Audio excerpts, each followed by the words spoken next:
And so now I'm going to show you how to shape pull-apart rolls.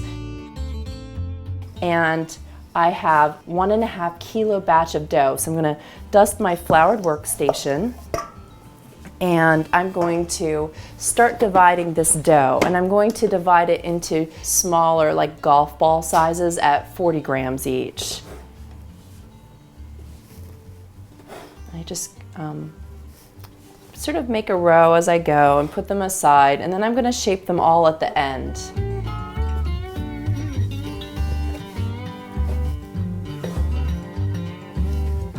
And the smaller pieces are going to be shaped really tightly in this smaller pan, and they will become pull-apart rolls. And so the idea is that for the pull-apart rolls, you want to proof them so that they're really almost touching each other.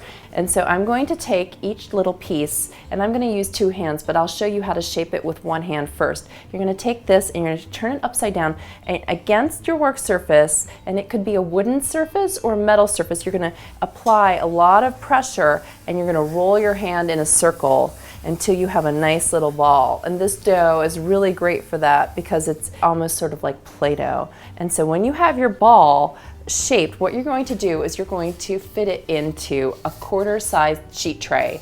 And what that means is most sheet trays that you buy for home are what's called half size. And this is simply half of that size. So it is a quarter-size sheet tray, and I've lined the outside of it with a little bit of vegetable oil, and I put a piece of parchment paper to fit.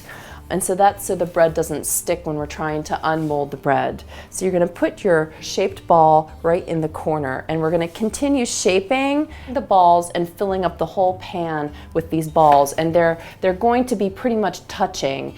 And the idea behind that is that pull apart just basically means that the dough has sort of grown into each other, so you have to pull it apart after it's been baked.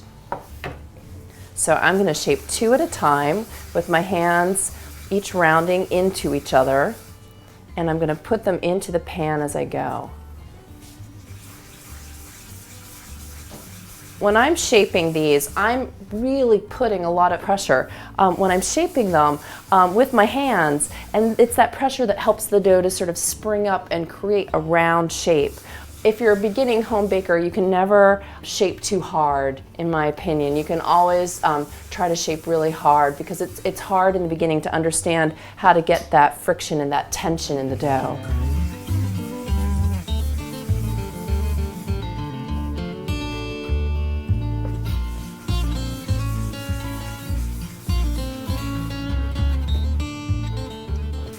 So this takes a total of 24 balls at 40 grams each.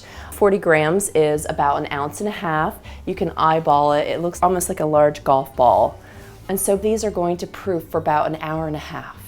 And what I'm going to do, because I'm working in a really dry environment today, is I'm going to take this damp towel, and this helps prevent a skin from forming on top of the rolls. And I'm just going to, instead of using a dry towel, I'm going to use a damp towel to cover these. And so they'll proof with a damp towel on them. Okay, so our pull-apart rolls have been proofing for 1 hour, and you can see that they have grown together and are touching each other. And that's what's great about pull-apart rolls, is that the balls eventually grow together, and then you pull them apart after they come out of the oven. Because these rolls are so small, each one it was about, if you recall, the size of a golf ball when we shaped it. Because they're smaller pieces of dough, they don't take as long to proof. So these proofed in 1 hour, and they're ready to go. And we can check them. I'm going to dip my finger in some flour and sort of push in on one of them, and you can see that there's an indentation that's still there. And so that's what we want. We want there to be an indentation. And so what I'm going to do now is I'm going to wash them. Because this dough was made with milk, I'm going to use milk as my wash. And I'm just going to lightly brush them with milk, and this milk will prevent them from drying out in the oven. And so I'm really brushing them with milk because I don't want that really, really golden brown crust on the tops of these pull-apart rolls. So these are going to go into a 350-degree oven, and I'm going to set my timer for 15 minutes, and then I'm going to rotate the pull-apart rolls, and I'm going to check on them.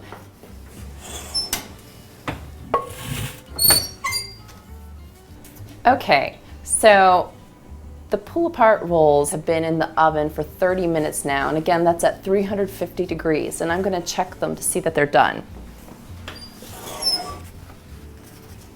Oh, these look great. Okay, so this is what we want for our pull-apart rolls. We want just a very light brown, beautiful color, and what I'm going to do right away is I'm going to flip them onto my pot pad, and I'm going to sort of jiggle them off of the pan. And then what I'm going to do is I'm going to pull the paper off really quickly and then flip them back upside down. And then I'm going to let them cool. And that is how you make pull-apart rolls.